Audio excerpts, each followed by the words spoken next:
जय हिंद दोस्तों। आप सभी का अपने YouTube channel ASK teaching temple में स्वागत है। आज के इस वीडियो थ्रू हम लोग सॉल्व करने वाले हैं दोस्तों यूपीपीएससी LT ग्रेड 2018 में जो अर्थशास्त्र का पेपर हुआ दोस्तों, उसका PYQ यानी डिटेल एनालिसिस के साथ हम लोग सॉल्व करने वाले हैं आज के अर्थशास्त्र के पेपर को, जो 2018 में प्रश्न बना हुआ है। ऑलरेडी अन्य पेपरों को हम लोग सॉल्व कर चुके हैं। यूट्यूब पर इसकी प्लेलिस्ट बनी हुई है, इसे मेरे द्वारा रिकमेंड किया जा रहा है, आप लोग जरूर देखिएगा प्लेलिस्ट को। सभी पेपर को सॉल्व कराया गया है, सभी सब्जेक्ट वाइज को और जीएस के भी प्रश्न को। तो आइए आज की सीरीज को स्टार्ट करते बिना लेट किए हुए। आप सभी वीडियो क्लास तक बने रहेंगे, मुझे आशा है सभी चीज़ों को हम लोग शानदार तरीके से सॉल्व करेंगे विथ डिटेल एनालिसिस के साथ। पहला क्वेश्चन है दोस्तों, आपका अर्थशास्त्र का पहला क्वेश्चन बनेगा एग्जाम के पॉइंट ऑफ व्यू से। आइए सॉल्व करते हैं। निम्नलिखित में से कौन सा एक सुमेलित नहीं है? तो आपको बताना, चार ऑप्शन दिए गए हैं। Keynes general theory of employment, interest and money से संबंधित है। हिक्स या थ्योरी ऑफ ट्रेड साइकिल, या मिल्टन फ्रीडमैन ये अस्थाई या अस्थाई आय परिकल्पना से। पेरेंटो ये लाभ सिद्धांत है। राइट आंसर हो जाएगा डी, आपका ये लाभ सिद्धांत से संबंधित नहीं है। केन से आज की सेशन से, आज की अर्थशास्त्र 2018 में जो पेपर हुआ दोस्तों अर्थशास्त्र का, इकोनॉमिक का, बहुत प्रश्न आपको एग्जाम में देखने को मिलेंगे आपका केन्स से, इस राइटर से। तो बिल्कुल इसको तैयार कर लीजिएगा आप लोग। आइए स्टार्ट। इसका जो भी महत्वपूर्ण तथ्य बनते हैं आप लोग शॉर्ट नोट्स बनाए होंगे, मुझे पूरा आशा है। उसमें आप लोग मेंशन करते हुए चलेंगे जो मेरे द्वारा तथ्यों को डिस्कस किया जा रहा है। तो बिल्कुल एग्जाम टाइम आपका बेहतर रिवीजन बन जाए होने के लिए आपका एक बेहतर नोट्स तैयार हो जाएगा की पॉइंट के अकॉर्डिंग। किन्स की पुस्तक general theory of employment, interest and money. Hicks की पुस्तक है ए थ्योरी ऑफ ट्रेड है, जो साइकिल है। मिल्टन फ्रीडमैन ने स्थायी आय की परिकल्पना सिद्धांत दिया था। तो पेरेंटो ने इष्टतम सिद्धांत, पेरेंटो की कौन सी बुक होगी दोस्तों? वो आपकी है ऑप्टिमम थ्योरी, इन्होंने यह दिया था। ये क्वेश्चन इंपॉर्टेंट है, आप लोग नोट कर लीजिएगा, प्रश्न जरूर बनेंगे इकोनॉमिक्स से जो प्रस्तावित है दोस्तों एग्जाम LT GIC की एग्जाम। तो बिल्कुल आप लोग वीडियो क्लास तक बने रहेंगे। आइए आगे बढ़ते हैं। दूसरा क्वेश्चन क्या होगा, आइए आगे बढ़ते हैं। आपूर्ति अपनी मांग का स्वयं सृजन करती है, कथन है निम्नलिखित अर्थशास्त्रियों में से किस एक से संबंध है? तो एडम स्मिथ है, जेबी से है, या मार्शल केन से। आपको बताना है, चार ऑप्शन दिया गया है। राइट आंसर हो जाएगा दोस्तों इसका बी, यानी जेबी से। आइए इससे संबंधित जो भी महत्वपूर्ण तथ्य बनते हैं हम लोग उसको भी डिस्कस करते हुए चलेंगे। इसका उद्देश्य ये दोस्तों, जितने भी महत्वपूर्ण प्रश्न हैं बनेंगे 2025 के एग्जाम के पॉइंट ऑफ व्यू से, JIC-LT के लिए, UPPSC JIC-LT के लिए, उसको हम लोग डिस्कस करते हुए चल रहे हैं और आप लोग वीडियो क्लास तक बने रहिएगा। आइए देखते हैं इसका संबंधित जो भी महत्वपूर्ण प्रश्न बनते हैं, जो अति महत्वपूर्ण प्रश्न बनेंगे उस पर हम लोग डिस्कस करते हुए चलेंगे। आपूर्ति मांग का जो स्वयं सृजन करती है, कथन किसका है दोस्तों? जेबीसे के बाजार रोजगार की क्लासिकल सिद्धांत का मर्म है। 19वीं शताब्दी के प्रारंभ से फ्रांसीसी लेखक जीन बैप्टिस्टो से ने यह स्थापना प्रस्तुत की थी। तो पूर्ति स्वयं अपनी मांग पैदा कर लेती है, यह कथन इसी नियम से संबंधित है दोस्तों। आइए आगे बढ़ते हैं हम लोग। आप सभी वीडियो क्लास तक बने रहेंगे, हम महत्वपूर्ण प्रश्नों को डिस्कस करते हुए चल रहे हैं। यह श्रृंखला डेली चल रही है दोस्तों। ऑलरेडी सभी चीज़ों को डिस्कस किया गया है। जीएस के भी जो जीएस के जो LT में 30 प्रश्न आते हैं दोस्तों LT में, और GIC में आपके 40 प्रश्न आते हैं। तो सॉल्व कराया गया, आप लोग जरूर जाइए देखिएगा उसको, प्लेलिस्ट बनी हुई है। अब हम लोग सब्जेक्ट वाइज को सॉल्व कर रहे हैं, जो 60 नंबर के प्रश्न बनते हैं, 60 नंबर के। तो आप लोग बिल्कुल सभी चीज़ों को देखते हुए चलेंगे। आइए देखते हैं आगे। एक शुद्ध सार्वजनिक वस्तु की सीमांत लागत क्या होगी? शून्य होगी, कि धनात्मक होगी, कि ऋणात्मक, या इकाई के बराबर होगी? राइट आंसर दोस्तों ए।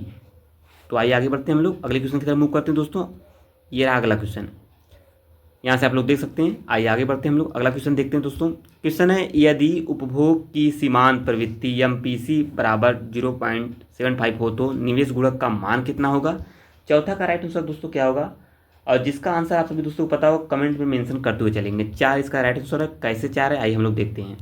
ए भी लिखा है ना, निवेश गुणक के ए बराबर इतना रखा है, प्रश्नानुसार MPC बराबर इतना है, और की का मान उठा के रखा है। यहाँ से देख सकते हैं की का, तो इसके बराबर कितना, 25 चौका 100, तो के बराबर 4 आया है। आइए हम लोग अगले क्वेश्चन के बढ़ते हैं। देखिए केन्स से, जैसा कि मैंने पहले ही आपको बताया है, केन्स से कई प्रश्न आपको देखने को मिलेंगे। तो बिल्कुल आप लोग इस टॉपिक को जरूर तैयार करके रखिएगा। इनसे जो भी प्रश्न बनते हैं तो बिल्कुल एग्जाम के पॉइंट ऑफ व्यू से महत्वपूर्ण हो जाएगा। तो केन्स के अनुसार निवेश मांग निम्नलिखित में से किन 2 कारकों पर निर्भर करती है? उपभोक्ता की आय, ब्याज की दर, या उपभोग की सीमांत प्रवृत्ति, पूंजी की सीमांत दक्षता। तो राइट आंसर हो जाएगा दोस्तों, यहाँ पे बनेगा क्या, बी, यानी आपका 2 और 4 राइट आंसर है। यहाँ से देख सकते हैं, यानी ब्याज की दर, उपभोग की सीमांत प्रवृत्ति राइट आंसर हो जाएगा। यहाँ से जो भी प्रश्न बनते हैं आप लोग भी देख सकते हैं। एक 60 नोट्स आप लोग अलग से तैयार कर लीजिएगा। जो मेरे द्वारा तथ्यों को डिस्कस किया जा रहा है अति महत्वपूर्ण होगा एग्जाम के पॉइंट ऑफ व्यू से। हर वीडियो में मेरे द्वारा ये चीज़ें डिस्कस की गई हैं ताकि आपका एक 60 नोट्स बन जाए एग्ज़ाम टाइम दोस्तों बेहतर रिवीजन हो सके, ये इसके लिए मेरे द्वारा बार बार कहा जा रहा है। और जो महत्वपूर्ण तथ्य होंगे उसी पर मैं डिस्कस कर रहा हूँ। यदि आपूर्ति वक्र एस बराबर 2p² माइनस 10 हो तो p बराबर 10 इकाई हेतु आपूर्ति की लोच क्या होगी? लोच क्या होगी दोस्तों? छठवीं का राइट आंसर दोस्तों ए इज द राइट आंसर, यानी इकाई से कम। आइए आगे बढ़ते हैं, यहाँ से इसका भी आप लोग सॉल्व कर लेंगे किस प्रकार ये चीज़ें बनी हैं। और मैक्सिमम प्रश्न दोस्तों आपको थ्योरी से देखने को मिलेंगे। इस जो 2018 का पेपर अर्थशास्त्र का हुआ है, आप लोग जरूर बताएंगे क्वेश्चन कैसा था। फलन है कीमत का एक दिशी है, एक दिशा से, तो इसका राइट आंसर क्या हो जाएगा? बढ़ता हुआ फलन, घटता हुआ फलन, न ही बढ़ता न ही घटता हुआ फलन, या स्थिर फलन। राइट आंसर है दोस्तों आपका बी, घटता हुआ फलन है। ये 2018 का हम लोग इकोनॉमिक को सॉल्व कर रहे हैं, उसका पेपर है। यहाँ से देख सकते हैं, यहाँ पे dx बराबर ये फार्मूला दिया गया है, इसको आप लोग तैयार करेंगे। थ्योरी पार्ट से काफ़ी प्रश्न बने हैं 2018 वाले इकोनॉमिक के पेपर में, तो बिल्कुल आप लोग थ्योरी पार्ट को शानदार तरीके से तैयार कर लीजिएगा। मांग फलन कीमत एक एकदिशी घटता हुआ फलन है, क्योंकि किसी वस्तु की मांग एवं कीमत में विपरीत संबंध होता है। इस चीज़ को आप लोग समझते चलेंगे। ज़्यादा से ज़्यादा प्रश्न आपको थ्योरी वाले से देखने को मिले हैं, तो एनालिसिस करते हुए चल रहे हैं हम लोग सभी प्रश्नों को। और जो 60 नंबर के सब्जेक्ट वाइज हम लोग सॉल्व कर रहे हैं, आज का इकोनॉमिक का हुआ, ज्योग्राफी हुआ, इतिहास हुआ दोस्तों, और नागरिक शास्त्र ऑलरेडी हम लोग डिस्कस कर चुके हैं, उसकी प्लेलिस्ट बनी हुई है, उसको आप लोग जरूर सॉल्व करिए। मेरे द्वारा रिकमेंड किया जा रहा है आप सभी दोस्तों को। और क्लास नोट्स एंड पीडीएफ पाने के लिए टेलीग्राम को ज्वाइन कर लीजिए, इसका लिंक डिस्क्रिप्शन में दिया है, तो टेलीग्राम से आप लोग बिल्कुल जुड़ जाइए सभी महत्वपूर्ण पीडीएफ पाने के लिए। तो इसका राइट आंसर आइए देखते हैं। यदि मांग x बराबर 100/p है तो वक्र हो तो p बराबर 10 इकाई हेतु मांग की लोच क्या होगी दोस्तों? a, यानी b 1 होगी। तो यहाँ से देखते हैं कैसे होगी, आइए देख लीजिए। यहाँ से सभी मान को रखते हुए यहाँ से सॉल्व किया है, तो यहाँ पे देखिए 1 आया आंसर। आइए हम लोग 9वें क्वेश्चन की तरफ मूव करते हैं दोस्तों। 9वां क्वेश्चन क्या कह रहा है एग्जाम के पॉइंट ऑफ व्यू से देखते हैं। शानदार तरीके से हम लोग डिस्कस करते हुए चल रहे हैं, आप सभी ने वीडियो क्लास तक बने रहेंगे। आपका सहयोग बहुत ही आवश्यक है हमारे लिए, आप लोग सपोर्ट करिएगा जरूर, बिल्कुल बनाए रखिएगा इस चैनल पर, ASK टीचिंग टेम्पल पर दोस्तों। तो बिल्कुल सभी चीज़ें शानदार तरीके से आपको मिलती रहेंगी। और जो मित्र नए हैं चैनल पर, वीडियो को वॉच कर रहे हैं, तो बिल्कुल चैनल को सब्सक्राइब नहीं करें, बिल्कुल चैनल से जुड़ जाइए सब्सक्राइब कर और आज की इस वीडियो को लाइक और शेयर कर दीजिए अपने मित्रों ग्रुप में, ताकि सभी मित्र इस चैनल से जुड़कर कंप्यूटर एग्जाम की शानदार तरीके से तैयारी कर सकें। सामान्य आपूर्ति वक्र की ढाल होती है धनात्मक, ऋणात्मक, शून्य, अनंत। आपकी धनात्मक होती है। प्रश्न महत्वपूर्ण है, प्रश्न बना हुआ है, यहाँ से देख सकते हैं इसका जो भी महत्वपूर्ण तथ्य बनते हैं। आइए आगे बढ़ते हैं। जो तथ्य अति महत्वपूर्ण होंगे, जो अन्य एग्जाम के पॉइंट ऑफ व्यू से भी महत्वपूर्ण होंगे, तो उसको मेरे द्वारा जरूर डिस्कस किया जाएगा। आइए आगे बढ़ते हैं। अभी जो हम लोग ऊपर इससे जस्ट पहले क्वेश्चन देखिए, उसका ये ग्राफ है। ग्राफ से प्रश्न काफ़ी बने हुए हैं आज की सीरीज से। आज से जो श्रृंखला आज है, ये अर्थशास्त्र का पेपर सॉल्व कर रहे हैं, इसमें काफ़ी थ्योरी से जो ग्राफ वाले प्रश्न हैं काफ़ी बने हैं। आइए हम लोग 10वां क्वेश्चन देखते हैं। 10वां क्वेश्चन कह रहा है यदि सीमांत आय 15 इकाई हो तो औसत आय 20 इकाई हो, तो कीमत के सापेक्ष मांग की लोच क्या होगी? एक से अधिक या एक से कम, अनंत। राइट आंसर है 1 से अधिक, 20 द राइट आंसर है। आइए हम लोग आगे बढ़ते हैं। यहाँ से भी देख सकते हैं इसका थ्योरी, इसको सॉल्व किया गया है। यहाँ से आप लोग देखिए इसका भी आंसर 4 आया है यहाँ पे। आइए आगे बढ़ते हैं हम लोग। 10वां हो गया, 10वां हम लोग देख लिए दोस्तों, अनंत होता है। तो आइए हम आगे बढ़ते हैं, अगला क्वेश्चन देखते हैं। 11वां क्वेश्चन है 11वां दोस्तों, क्या कह रहा है आइए समझते हैं। अगला क्वेश्चन बनेगा, उपभोक्ता किस वस्तु की कीमत घटने पर उपभोग घटा देता है? श्रेष्ठ वस्तु, निम्न वस्तु, ग्रिफिन वस्तु या उदासीन वस्तु? तो राइट आंसर है ग्रिफिन वस्तु। ये तथ्य महत्वपूर्ण होगा, आप लोग इसे 60 नोट्स में मेंशन कर लेंगे, जो मेरे द्वारा डिस्कस किया जा रहा है। आइए समझते हैं क्यों इंपॉर्टेंट है, क्योंकि ग्रेफिन से संबंधित है। ग्रेफिन से क्वेश्चन बहुत बना है। ग्रेफिन वस्तु एक प्रकार की विशिष्ट हीन वस्तु होती है, जिनके संबंध में उपभोक्ता उनकी कीमत गिरने पर उनके उपभोग को घटा देती है, क्योंकि उनकी कीमत बढ़ने पर उनके उपभोग को बढ़ा देता है। अर्थात गिफिन पदार्थ की मांग मात्रा उनकी कीमत में परिवर्तन की दिशा में ही बदलती है। गिफिन वस्तुओं की अवस्था में धनात्मक आय का प्रभाव ऋणात्मक प्रतिस्थापन के प्रभाव से अधिक शक्तिशाली होती है। मतलब कोई धनात्मक है तो उसके प्रभाव को ऋणात्मक प्रतिस्थापन प्रभाव से इम्पैक्टेशन से अधिक शक्तिशाली, पावरफुल होती है। इस चीज़ को आप लोग समझते चलेंगे। आइए हम लोग 12वें क्वेश्चन की तरफ मूव करते हैं। उपभोक्ता के अंधिमान वक्र की ढाल दर्शाती है। तो देखिए यहाँ से प्रश्न दोस्तों ढाल से, यानी जो ग्राफियल क्वेश्चन है, ग्राफ वाले क्वेश्चन है, थ्योरी से डायरेक्ट उठा के बने हुए हैं, तो आप लोग थ्योरी अच्छे से तैयार करते हुए चलेंगे। तो राइट आंसर इसका बनेगा वस्तुओं के प्रतिस्थापन की सीमांत दर से, यानी B is the right answer है। आइए आगे बढ़ते हैं। यहाँ से देख सकते हैं जो इसका फार्मूला है, इसको भी आप लोग समझते चलेंगे। आइए आगे बढ़ते हैं हम लोग। देखिए दोस्तों 12वें क्वेश्चन का ये जो ग्राफ है, जैसा कि मैं पहले बताया, ग्राफ से क्वेश्चन काफ़ी बने हैं। देखिए ना, इसका ग्राफ है ये, इसका ये ग्राफ से आप लोग जरूर समझते हुए चलेंगे सभी चीज़ों को। आइए आगे बढ़ते हैं हम लोग। ये 13वां क्वेश्चन देखते हैं। पीडीएफ पाने के लिए आप लोग टेलीग्राम से जरूर जुड़ जाइएगा और टेलीग्राम पे जाकर ASK टीचिंग टेम्पल नाम से सर्च करेंगे दोस्तों, आपको टेलीग्राम आसानी से अवेलेबल हो जाएगा। उद्घाटित अधिमान्य सिद्धांत आधारित है किस पर? आचरणवादी क्रमवाचक उपयोगिता पर। तो D is the right answer है। अगला यहाँ से देख सकते हैं सभी चीज़ों को आप लोग। आइए 14 क्वेश्चन की तरफ मूव करते हैं हम सभी मित्र। उत्पादन के कारक की सकल उत्पादकता अधिकतम तब होगी जब आपका कारक की सीमांत उत्पादकता शून्य हो, इससे संबंधित है। यहाँ से भी इसको भी आप लोग ग्राफ देख लीजिए। देख रहे हैं परिवर्तनशील जो है, परिवर्तनशील साधन की इकाइयाँ हैं, ये वाली लाइन एक्स की लाइन, और ऊपर वाली लाइन क्या है दोस्तों? ये आपका TP है। तो देख रहे हैं ना किस तरीके से ये बढ़ रहा है। तो यहाँ से आप लोग चीज़ों को समझते हुए चल सकते हैं। आइए आगे बढ़ते हैं हम लोग। अगला क्वेश्चन देखते हैं। यदि मांग की लोच का मान 3 हो तो औसत आय AR तथा सीमांत IMR में संबंध निम्नलिखित में से किससे प्रदर्शित होगा? तो किससे प्रदर्शित होगा आपको भी बताना है दोस्तों। इसका राइट आंसर हो जाएगा बी, यानी ये वाला B is the right answer है। आइए हम लोग इसको भी देख लेते हैं, यहाँ से देखते हुए चलेंगे। आइए अगला क्वेश्चन देखते हैं दोस्तों। 16 क्वेश्चन कह रहा है रैखिक समांग उत्पादन फलन से किस प्रकार के पैमाने का प्रतिफल प्राप्त होगा दोस्तों? तो 16 का राइट आंसर आपको भी बताना है। जिसका आंसर आप सभी दोस्तों को पता हो तो आप लोग भी कमेंट में मेंशन करते हुए चलेंगे। 16 का राइट आंसर हो जाएगा दोस्तों बी, स्थिर पैमाने का प्रतिफल है। आइए आगे बढ़ते हैं, यहाँ से भी देख लेते हैं। यहाँ से कुछ इंपॉर्टेंट तथ्य हैं, हम लोग नोट करते हुए चलते हैं अपने शॉर्ट नोट्स में। कॉब डगलस उत्पादन फलन के अनुसार रैखिक समांग उत्पादन फलन से पैमाने का स्थिर जो फलन प्रतिफल प्राप्त होता है, अर्थात श्रम व पूंजी को किसी अनुपात में बढ़ने से या बढ़ाने से वस्तु उत्पादन भी उसी अनुपात में बढ़ता है। ये किसने बताया है? कॉब डगलस ने। उसके उत्पादन सिद्धांत का ये फलन है।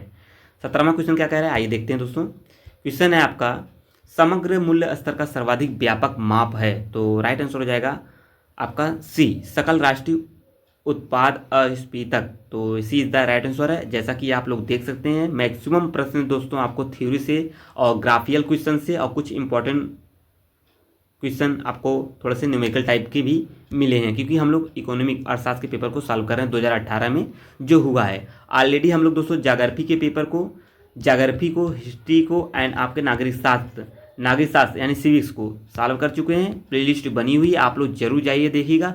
सभी प्रश्नों को 60 नंबर जो प्रश्न आने हैं 2018 में जो भी पेपर हुए हैं हमने सॉल्व ऑलरेडी कर दिए हैं, यानी डिस्कस कर दिए। आप लोग जरूर जाइए देखिएगा। तो आइए आगे बढ़ते हैं, अगला क्वेश्चन देखते हैं। आप लोग वीडियो के लास्ट तक बने हैं, मुझे पूरा आशा है सभी चीज़ें आप लोग को समझ में आ रही होंगी। कमेंट में मेंशन करिएगा आज का ये वीडियो कैसा लगा। तो यहाँ से आप लोग देख सकते हैं ये वाला। आइए आगे बढ़ते हैं हम लोग। ये यहाँ से GNP है, चालू कीमतों पर GNP या स्थिर कीमतों पर GNP। तो यहाँ से हम लोग समझते चलेंगे। ये कौन सा क्वेश्चन था दोस्तों? ये आपका 17वां था। यानी का ह्रासमान प्रतिफल नियम किस काल में लागू होता है? किस काल में? दीर्घकाल में। यहाँ से थ्योरी आप लोग देखते हुए चलेंगे। जो भी महत्वपूर्ण चीज़ें हम लोग डिस्कस करते चल रहे हैं। यहाँ से आइए आगे बढ़ते हैं। अगला क्वेश्चन है यदि सकल लागत फलन होगा तो भैया क्या होगा इसका राइट आंसर? ये इसका सकल लागत है, फलन है, और हो तो 9 इकाई हेतु औसत स्थिर लागत क्या होगी? क्या होगी दोस्तों? 12 इकाई होगी। कैसे होगी आइए हम लोग देखते हैं इसे भी। यहाँ से देखते हुए चलेंगे। देख रहे हैं AFC बराबर 12 आया है। ये देखिए अगला क्वेश्चन है एक औसत स्थिर लागत वक्र की आकृति होगी सरल रेखा, परवलय, आयताकार अतिपरवलय या वृत्त? राइट आंसर है आयताकार अतिपरवलय, सी इज द राइट आंसर है। यहाँ से भी इसको भी आप लोग देखते हुए चलेंगे। आइए हम लोग अगले क्वेश्चन की तरफ मूव करते हैं दोस्तों। इसका ग्राफ भी आप लोग देख लीजिए। लागत का ग्राफ Y है और मात्रा है X वाला। तो AFC कैसे प्राप्त हुआ है? कर्व के रूप में आपको दिख रहा है। इसको भी आप लोग समझते चलेंगे। मैक्सिमम प्रश्न 2-3 टॉपिक से काफ़ी उठाए हैं, ग्राफियल से और थ्योरेटिकल पार्ट और न्यूमेरिकल पार्ट से। 2018 का ये पेपर है। एक सकल लागत वक्र की सामान्य आकृति होती है, रैखिक होती है, द्विघाती होती है, त्रिघाती या nth कोटि का बहुपदी होता है। इस प्रकार के प्रश्न महत्वपूर्ण फैक्ट तो हैं, साथ ही साथ इंपॉर्टेंट भी हैं एग्जाम के पॉइंट ऑफ व्यू से। ये सकल लागत वक्र का जो समान आकृति होती है दोस्तों बहुपदी होती है। तो D is the right answer है। आइए हम लोग अगले क्वेश्चन की तरफ बढ़ते हैं। 22 क्वेश्चन कह रहा है मांग की लोच ई उत्पाद की कीमत ए तथा सीमांत IM के मध्य निम्नलिखित में से कौन सा सही संबंध होगा? तो कौन सा सही संबंध होगा? 22 का राइट आंसर क्या होगा दोस्तों? डी, यानी आपका क्या हो जाएगा? डी। यहाँ से इसको आप लोग देखते हुए चलेंगे। आइए आगे बढ़ते हैं। इसको भी आप लोग देख लेंगे किस प्रकार की चीज़ें बनी है। यदि E बराबर 1 हो तो MR शून्य होगा दोस्तों। यहाँ से कुछ चीज़ें देखते हैं। और यदि ये हो तो आपका MR धनात्मक होगा, और लेस देन हो तो दोस्तों MR ऋणात्मक होगा। आइए आगे बढ़ते हैं। अगला क्वेश्चन बनेगा शुद्ध एकाधिकारी निर्धारण कर सकता है। क्या कर सकता है दोस्तों? सी, या तो कीमत या तो उत्पादन की मात्रा को। आइए हम लोग अगले क्वेश्चन की तरफ मूव करते हैं, यहाँ से देखते हुए चलेंगे। अगला प्रश्न क्या बनेगा, आइए देखते हैं। अगला क्वेश्चन है दोस्तों, पूर्ण प्रतियोगिता बाजार की कीमत का निर्धारण होता है किसके द्वारा, मांग और पूर्ति की दशाओं की व्यवहार प्रणाली से। जल्दी दोस्तों हम लोग 60 प्रश्नों की तरफ पहुंचने वाले हैं। हम लोग जब 25 प्रश्न की तरफ पहुंच चुके हैं। आप लोग वीडियो के लास्ट तक बने हैं, मुझे पूरा आशा है सभी चीज़ें आप लोग को समझ में आ रही होंगी। कोई भी प्रश्न हो आपका कमेंट में आप लोग मेंशन करेंगे, मेरे द्वारा उसका आंसर जरूर दिया जाएगा। वीडियो को लाइक शेयर कर दीजिए आज की सेशन को। आइए आगे बढ़ते हैं दोस्तों, इसका भी आप लोग ग्राफ देख लीजिए। आइए आगे, ये अगला क्वेश्चन है दोस्तों आपका, कीमत विभेद तब लाभ देता है जब दोनों बाजारों की मांग की कीमत लोच होती है। दोस्तों कैसी होती है, भिन्न होती है। ए इज द राइट आंसर है। आइए आगे बढ़ जाते हैं हम लोग। 26 क्वेश्चन देखते हैं दोस्तों। ये आपके सामने एकाधिकारी प्रतियोगिता में क्या होता है, तो यहाँ पे बी और सी दोनों राइट आंसर हो सकते हैं। क्यों हो सकते हैं इसको भी आप लोग समझेंगे। चैम्बरलिन की देखिए दोस्तों, चैम्बरलिन की एक एकाधिकारी प्रतियोगिता की जो धारणा है कैसे है, यहाँ से आप लोग सभी चीज़ों को समझते चलेंगे। आइए आगे बढ़ जाते हैं हम सभी मित्र। अगला क्वेश्चन बनेगा, निम्नलिखित में से कौन सा एक ब्याज की दर के निर्धारण के लिए केन्स द्वारा वर्णित कुल मुद्रा की मांग को एल को व्यक्त करता है। देखिए केन्स से प्रश्न फिर आ गया, कई प्रश्न आपको केन्स से देखने को मिलेंगे। 27 का राइट आंसर हो जाएगा दोस्तों सी, यानी एल बराबर L1। तो आइए हम लोग आगे बढ़ते हैं। यहाँ से आप लोग देख सकते हैं इससे जो भी महत्वपूर्ण तथ्य बनते हैं ऑलरेडी मेरे द्वारा हाईलाइट की गई हैं उस चीज़ों को आप लोग शॉर्ट नोट्स में मेंशन करते हुए चलेंगे सभी चीज़ों को। आइए 28 क्वेश्चन देखते हैं दोस्तों आज की इस वीडियो का। जल्दी दोस्तों हम लोग इस वीडियो को कंप्लीट करने वाले हैं, आप लोग वीडियो क्लास तक बने रहेंगे। लगान एक विभेदात्मक आधिक्य है, यह धारणा किसकी है दोस्तों, रिकार्डो की, मार्शल की, पिगू एडम स्मिथ की। राइट आंसर है रिकार्डो की है, ए इज द राइट आंसर है। ये इसको भी आप लोग देख लेंगे। आर्थिक लगान बराबर क्या होता है दोस्तों, इसको मेरे द्वारा हाईलाइट किया गया है। 29वां क्वेश्चन देखते हैं। क्वेश्चन है सूची 1 सूची 2 को मिलाना है दोस्तों, तो आइए हम लोग मिला लेते हैं। 29वें का राइट आंसर क्या होगा, आइए हम लोग देखते हैं। इसका right answer A is the right answer है। आइए हम लोग डायरेक्ट इसका आंसर देखते हैं कैसे किस प्रकार होगा आंसर। आइए दोस्तों देखते हैं, तरलता जाल किसका है, केन्स का है, महत्वपूर्ण है। जोड़ की समस्या यूलर प्रमेय है। समूह संतुलन चैम्बरलिन का है। आभासी लगान मार्शल का है। इसको आप लोग नोट कर लीजिए 60 नोट्स में, ताकि एग्जाम टाइम में आपका बेहतर रिवीजन हो सके। आइए आगे बढ़ते हैं। अगला क्वेश्चन बनेगा एग्जाम के पॉइंट ऑफ व्यू से दोस्तों। ये आपके सामने क्वेश्चन है, यदि मुद्रा के परिमाण सिद्धांत के फीसर के समीकरण में मुद्रा पूर्ति को 2 गुना कर दें तो कीमत स्तर हो जाएगा, क्या हो जाएगा, दोगुना हो जाएगा दोस्तों। तो आइए हम लोग इसको अभी देख लेते हैं। यहाँ से चीज़ें फीसर के समीकरण को दोगुना करने के लिए जो भी तथ्य है इंपॉर्टेंट है। आइए आगे बढ़ते हैं। देखिए केन्स से प्रश्न फिर आ गया, तो केन्स की तरलता जो पसंदगी ब्याज के सिद्धांत में तरलता जाल को होता है दोस्तों, कैसे होता है, कैसे दर्शाता है दोस्तों, ए इज द राइट आंसर। पूर्णतः लोचदार मुद्रा की मांग होती है, ए इज द राइट आंसर है। जैसा कि आइए आगे बढ़ते हैं हम लोग। ये भी इसका ग्राफ देख लीजिए, तरलता जाल है ये, और ये ब्याज है वाई वाला, जो वाई नीचे वाला जो वाई है ये मुद्रा की मांग को दर्शाता है। तो किस प्रकार ये कर्व निर्धारित बन रहा है आप लोग देख सकते हैं। 32 देखते हैं। किसने कहा कि मुद्रास्फीति अन्यायपूर्ण है और मुद्रा संकुचन अव्यवहारिक है, दोनों में से बाद वाला खराब है, कौन है दोस्तों, तो भैया ये इसके राइट आंसर है जेनकिंस।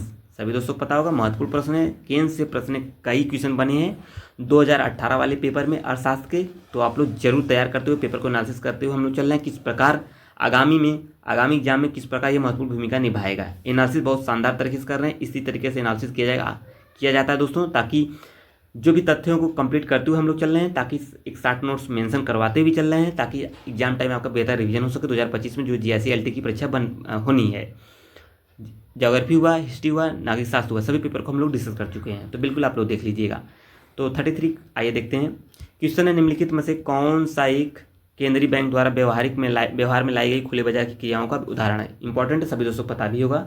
33 का राइट आंसर है आपका बी, यानी व्यापारिक बैंकों तथा अन्य वित्तीय संस्थाओं को सरकारी प्रतिभूतियों की बिक्री करना। आइए आगे बढ़ जाते हैं हम सभी मित्र, भी समझते चलेंगे। RBI की तरलता में वृद्धि करने हेतु प्रतिभूति खरीदेगी, यानी जब RBI तरलता में वृद्धि करता है तब प्रतिभूति खरीदेगी, और तरलता में कमी करने हेतु दोस्तों प्रतिभूति जो है इसे बेचेगी। तो इसकी जो आप लोग समझते चलेंगे, प्रश्न डायरेक्ट बन सकता है। आइए आगे बढ़ते हैं।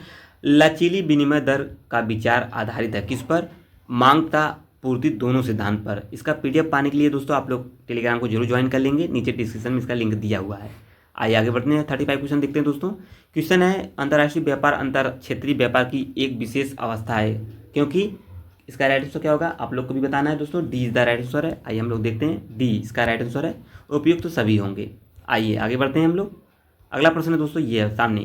क्वेश्चन है, निम्नलिखित में से कौन एक हैक्सचलर ओहलीन के व्यापार सिद्धांत के अनुसार अंतर्राष्ट्रीय व्यापार का कारण बनता है। 36 का राइट आंसर हो जाएगा दोस्तों डी आपका, कौन सा, साधन विन्यासों के अंतर में, D is the right answer. आइए आगे बढ़ते हैं हम सभी मित्र, तथ्य बनते हैं, हाईलाइट किया गया, आप लोग को यहाँ से चीज़ें समझते हुए आगे बढ़ेंगे। ये अगला क्वेश्चन, क्वेश्चन निम्नलिखित में से कौन सा, निम्नलिखित में से कौन सा दोस्तों क्या है, निम्नलिखित में से कौन सा व्यापार, कौन सा कारक व्यापार सिद्धांत के प्रायोगिक कारकों को संदर्भित करता है। राइट आंसर है उपयुक्त सभी, मतलब प्रौद्योगिकी भी है, रुचियां भी है, साधनों की उपलब्धता भी है। तो यहाँ से देख लीजिए। आइए आगे 38 क्वेश्चन की तरफ मुख करते हैं। निम्नलिखित में से कौन सा एक अंतर्राष्ट्रीय वित्तीय संस्थान नहीं होगा, कौन नहीं है, स्टेट बैंक ऑफ इंडिया। आइए आगे हम लोग बढ़ते हैं, यहाँ से देख सकते हैं इससे संबंधित जो भी महत्वपूर्ण तथ्य बनते हैं। 1 जुलाई 1955 को इंपीरियल बैंक ऑफ इंडिया की स्थान अस्तित्व में आया, और IMF 1945, विश्व बैंक 1946 में आया, ADB 1966 में। ये कुछ इंपॉर्टेंट तथ्य हैं, इसे स्टार कर लेंगे, आप लोग शॉर्ट नोट्स में मेंशन कर लीजिएगा। तो आइए हम लोग 39 क्वेश्चन की तरफ मूव करते हैं दोस्तों। क्वेश्चन है आपका 39, निम्नलिखित युग्मों में से कौन सा एक सुमिलित नहीं है, कौन नहीं है, आपको बताना है। डी आपका B is the right answer. IMF नहीं है, जस्ट अभी ऊपर हमने इसका सन देखा कब ये अस्तित्व में आया था। तो आइए हम लोग फिर पुनः देख लेते हैं। IBRD की स्थापना कब हुई थी, 1944 में ब्रेटन वुड्स सम्मेलन के पश्चात, और IMF 1945 में। बहुत बार सन पूछा गया है, इसका लेक्चर ऑलरेडी चैनल पर पढ़ा हुआ है। जब हम लोग यूपी ट्रिपल एस सी का जो पेट एग्जाम का था जनरल अवेयरनेस में, ये टॉपिक मेंशन की गई थी, उसको मेरे द्वारा शानदार तरीके से कंप्लीट कराया गया था। तो वहाँ से आप लोग कंप्लीट कर लीजिएगा इसे जाकर। IDA 1960, WTO 1995, 1995। आइए आगे बढ़ते हैं। क्वेश्चन है 40, किस आधार पर संरक्षण शुल्क लाया जाता है दोस्तों। 40 का राइट आंसर है ए, उद्देश्य के आधार पर। हम लोग 40 क्वेश्चन की तरफ पहुंच चुके हैं दोस्तों। आप लोग वीडियो क्लास तक बने रहिए, सभी चीज़ें शानदार तरीके से समझते चलेंगे। अगला क्वेश्चन बनेगा, करारोपण व निम्नलिखित में से किस पर अनुकूल प्रभाव पड़ता है, किस पर, आय के वितरण असमानताओं को कम करना। तो आइए हम लोग आगे बढ़ते हैं। देखिए प्रोफेसर डाल्टन ने करारोपण के प्रभाव को निम्नलिखित 3 समूहों में श्रेणीबद्ध किया था। वो कौन श्रेणी है आप लोग यहाँ से देख सकते हैं। आइए 42 क्वेश्चन देखते हैं दोस्तों। क्वेश्चन किस दशा में कर विवर्तन संभव नहीं है, किस में नहीं है। तो आपको यहाँ से चीज़ों को आप समझते हुए चलेंगे। यहाँ पे स्टार लगा, इसका मतलब इसमें चारों में से आंसर 1 से 2 हो सकते हैं, या इनमें से कोई नहीं हो सकता। तो आइए आगे बढ़ते हैं हम सब मित्र। किस अर्थशास्त्री ने सार्वजनिक व्यय को आय के आधार पर वर्गीकृत किया था, डाल्टन ने। इंपॉर्टेंट है, स्टार कर लेंगे। आइए आगे बढ़ते हैं। अगला क्वेश्चन क्या बनेगा, आइए आगे अगला क्वेश्चन यहाँ से 44 क्वेश्चन क्या कह रहा है दोस्तों, वस्तु एवं सेवा कर की जो प्रकृति क्या है। तो भैया क्या है, GST मूल्यवर्धित कर। आइए आगे बढ़ते हैं। यहाँ से जो भी तथ्य बनते हैं आप लोग देख लीजिए। 1 जुलाई 2017 से लागू हुआ था GST, इस चीज़ को आप लोग विशेष ध्यान में रखिए, तथ्य बन सकता है। 15वां क्वेश्चन है दोस्तों आपके सामने है। 15वें वित्त आयोग का अध्यक्ष कौन है दोस्तों, उस समय कौन थे, तो आपको बताना है। ये बी यानी NK सिंह है 15वें। तो वर्तमान में इस समय कौन है दोस्तों जो अध्यक्ष के रूप में कार्यरत हैं, तो बिल्कुल आप लोग कमेंट में मेंशन करेंगे। इस 15वें पूछा था, तो इस समय कौन होंगे और क्रम क्या है, जरूर आप लोग कमेंट में मेंशन करिएगा। इस क्वेश्चन से जो भी तथ्य बनते हैं देखिए यहाँ पे मेंशन किया गया है, हाईलाइट किया गया है, इसे आप लोग नोट कर लीजिए शॉर्ट नोट्स में, ठीक है। आइए हम लोग आगे बढ़ते हैं। अगला क्वेश्चन है, एक अर्थव्यवस्था में टेक ऑफ स्टेज का अर्थ होता है, क्या होता है, सतत विकास प्रारंभ करना। तो आइए हम लोग आगे क्वेश्चन की तरफ बढ़ते हैं। यहाँ से देख लीजिए, the stage of economic growth का आर्थिक विकास 5 अवस्थाओं में बताई गई है। यहाँ से 5 अवस्था आप लोग देख लीजिए। तो आइए हम लोग आगे बढ़ते हैं। अगला क्वेश्चन है, निम्नलिखित में से कौन सा एक आर्थिक विकास में बाधक है। तो कौन है, व्यापार की अनुकूल शर्तें हैं, वो अनुकूल शर्तें क्या हैं, यहाँ से आप लोग देख लीजिए। आइए आगे बढ़ते हैं। अगला क्वेश्चन बनेगा, जब पूंजी की कीमत श्रम की कीमत की अपेक्षा अधिक हो तो तकनीकी होनी चाहिए, पूंजी गहन, श्रम गहन या स्थिर या मिश्रित। राइट आंसर है श्रम गहन होनी चाहिए। तो आइए हम लोग अगले क्वेश्चन की तरफ मूव करते हैं दोस्तों। अगला क्वेश्चन क्या बनेगा एग्जाम के पॉइंट ऑफ व्यू से। अगला क्वेश्चन है, जॉन रॉबिन्सन के संवर्धी मॉडल का संबंध है, तो किससे संबंधित है। तो यहाँ से देख लीजिए, ए इज द राइट आंसर है, यानी आपका 1, 3, 4 तीनों संबंधित है दोस्तों। ये इस सीरीज को कंप्लीट करने के बाद दोस्तों आपका प्रैक्टिस सेट स्टार्ट हो जाएगा। डेली एक प्रैक्टिस सेट आपको देखने की मिलेंगी सभी सब्जेक्ट वाइज का, और जो GS के होंगे, GIC LT के दोनों के लिए, दोनों एग्जाम के पॉइंट ऑफ व्यू से GS के भी आपको 30 नंबर और 40 नंबर वाले भी प्रश्न देखने को मिलेंगे प्रैक्टिस सेट के रूप में। तो बिल्कुल आप लोग चैनल को सब्सक्राइब कर लेंगे नेक्स्ट सीरीज पाने के लिए। आइए आगे बढ़ते हैं हम सभी मित्र। अगला क्वेश्चन देखते हैं। यहाँ रॉबिन्सन संबंधी जो भी तथ्य बनते हैं नोट कर लीजिए। 50वां क्वेश्चन हम लोग 50 क्वेश्चन की तरफ पहुँच चुके हैं। सूची 1 सूची 2 को मिलाना है, आइए मिला लेते हैं। यहाँ से इसका राइट आंसर है बी, और यहाँ से देखिए इसका किससे किस्सा है, क्रांतिक न्यूनतम प्रयास लिबस्टिन का है, असीमित श्रम आपूर्ति के साथ आर्थिक विकास लेविस का है, सतत विकास सिद्धांत हेरोल्ड डोमर मॉडल से है, पूर्ण रोजगार संतुलन का स्वर्ण यह जॉन रॉबिन्सन से है। ये तथ्य इंपॉर्टेंट है, नोट कर लीजिए अपने साथ नोट्स में। 51 क्वेश्चन क्या होगा दोस्तों, राजीव गांधी ग्रामीण विद्युतीकरण योजना किस वर्ष प्रारंभ की गई थी, महत्वपूर्ण प्रश्न है, 2005 में की गई थी। तो नेक्स्ट सीरीज पाने के लिए चैनल से जरूर जुड़ जाइए दोस्तों। जो मित्र नए चैनल पर वीडियो को वॉच कर रहे हैं बट चैनल को सब्सक्राइब नहीं कर रहे हैं, बिल्कुल आप लोग चैनल को सब्सक्राइब कर लेंगे। जो इस प्रकार की महत्वपूर्ण जो कॉम्पिटिटिव की तैयारी कराई जा रही है एएसके टीचिंग टेम्पल के द्वारा, तो बिल्कुल आप लोग चैनल से जुड़ जाइए। आइए आगे बढ़ते हैं। यहाँ से तथ्य आप लोग देख लीजिए। कब बेटी बचाओ बेटी पढ़ाओ घोषित किया गया था, यह तथ्य इंपॉर्टेंट होगा। 22 जनवरी 2015। कब? 22 जनवरी। सन भी इंपॉर्टेंट और साथ साथ डेट जरूर याद करके रखिएगा। 2015 में। कब? 2015 में। इस चीज़ को आप लोग समझते चलेंगे। यहाँ से जो भी तथ्य बनते हैं यहाँ पे देखिए मेंशन किया गया है, कब से कब स्टार्ट किया गया है, सभी चीज़ों को यहाँ पे मेंशन किया गया है। आइए आगे बढ़ते हैं। अगला क्वेश्चन है दोस्तों, क्वेश्चन है आपका, हाल ही में जारी ग्लोबल बिजनेस रेजिलियंस इंडेक्स 2017 में 130 देशों में भारत का संख्या क्या रहा? 60 रहा। आइए आगे बढ़ते हैं। 54 क्वेश्चन है, राष्ट्रीय ग्रामीण स्वास्थ्य मिशन कब प्रारंभ किया गया था, ये भी तथ्य महत्वपूर्ण है। तो भैया इसका राइट आंसर अप्रैल 2005 में। यहाँ से आप लोग चीज़ देख सकते हैं 12 अप्रैल 2005 को किया गया था। आइए हम लोग 55 क्वेश्चन की तरफ मूव करते हैं दोस्तों। ये रहा आपका 55 क्वेश्चन। क्वेश्चन क्या है यहाँ समझते हुए चलेंगे। भारत में ग्रामीण निर्धनता का आधारभूत कारण क्या हो सकता है? तो क्या हो सकता है? उपयुक्त सभी अनावश्यक सामाजिक व्यय, बेरोजगारी, ऋण एवं महाजनों द्वारा शोषण करना, ये भी। आइए आगे बढ़ते हैं। 56 क्वेश्चन की तरफ हम लोग पहुंच चुके हैं दोस्तों। जल्दी दोस्तों इसके बाद दोस्तों 4 प्रश्न और बने हैं। मुझे आशा है सभी चीज़ें आपको समझ में आई होंगी। मेरे द्वारा जो व्याख्या है उस पर डिस्कस किया जा रहा है चीज़ को, और जो महत्वपूर्ण चीज़ें हैं ऑलरेडी मेरे द्वारा हाईलाइट की गई, सभी चीज़ों को आसानी समझ में आ रहा होगा आप सभी दोस्तों को। कोई भी प्रश्न हो कमेंट में मेंशन करिएगा। 2011 जनगणना की रिपोर्ट के अनुसार उत्तर प्रदेश में नागरिक जनसंख्या की हिस्सेदारी कितनी थी? 11.8 थी। आइए हम लोग आगे बढ़ते हैं दोस्तों।